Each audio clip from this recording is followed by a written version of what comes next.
Moi, je suis Dominique Paquet, je suis l'adaptatrice du texte de Michel Onfray, Le ventre des philosophes.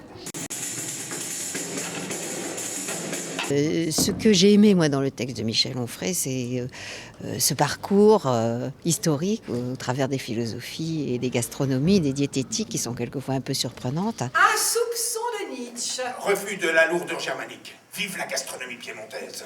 Truffes blanches et pâtes, denses et pieds légers. Un zeste de Sartre. Morceau de pâté ou n'importe quoi d'autre. Ananas, parce qu'il ressemble à quelque chose de cuit. C'est-à-dire tous ces philosophes prétendent parler du corps, mais en fait l'annihilent par le renoncement, par l'ascétisme, par l'austérité. Quelques verres d'un gros vin de Montferrat coupés par tranches me rendent le plus heureux des hommes. En revanche, ce que montre Michel Onfray dans son livre et dans le dernier texte sur la cuisine moléculaire, c'est qu'il y a une jouissance du corps qui doit être promue, un hédonisme, et c'est ce message d'hédonisme que j'aimerais transmettre.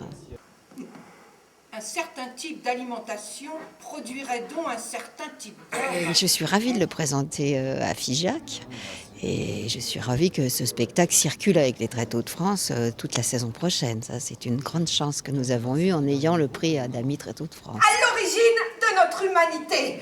Et le feu, dans votre critique de l'artifice et de la civilisation, vous ne comprenez pas le feu. Mais je pense que les cuisines que dégustaient nos philosophes n'étaient pas si éloignées de la nôtre. Des baies aux poissons crus puis apprêtés, du nomadisme à la sédentarité. L'homme devient l'instrument de la quête alimentaire. La femme reste au foyer, garde les enfants, prépare les repas. L'inégalité approche. Bon, certaines étaient beaucoup plus lourdes et surtout beaucoup plus cuites. On cuit moins, on mange les légumes al dente et maintenant on mange davantage cru et on mange énormément de mousse. On va perdre nos canines bientôt à force de manger mou. C'est ce que dit un autre philosophe, Michel Serres par exemple. La nourriture comme moyen de sélection. Hypothèse. Mais en revanche, je pense que c'est une réflexion aussi sur son propre corps, sur sa façon d'être au monde, sur sa façon de goûter les aliments. Après la douzaine de micro-performances, la fameuse olive explosive, un disque de mangue à l'olive noire, une chips à la crème double avec basilic et cannelle, des pistaches glacées à l'azote liquide, un caramel C'est contre d'huile le de pléthorique, courge, c'est fermé contre et scellé par le une fait de douzaine bafrer ou de se goinfrer. C'est au contraire une mesure tempérée et hédoniste vis-à-vis de l'aliment, vis-à-vis de la nourriture. Et en cela, si on ne mange pas trop lourd, si on mange raisonnablement et de tout, eh bien, on peut mieux penser.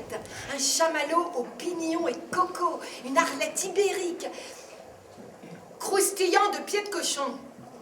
L'arlette ibérique. Il est bon de rappeler que un goût bien tempéré, une alimentation bien tempérée est source à la fois de plaisir, de convivialité, comme chez Kant, et de sagesse.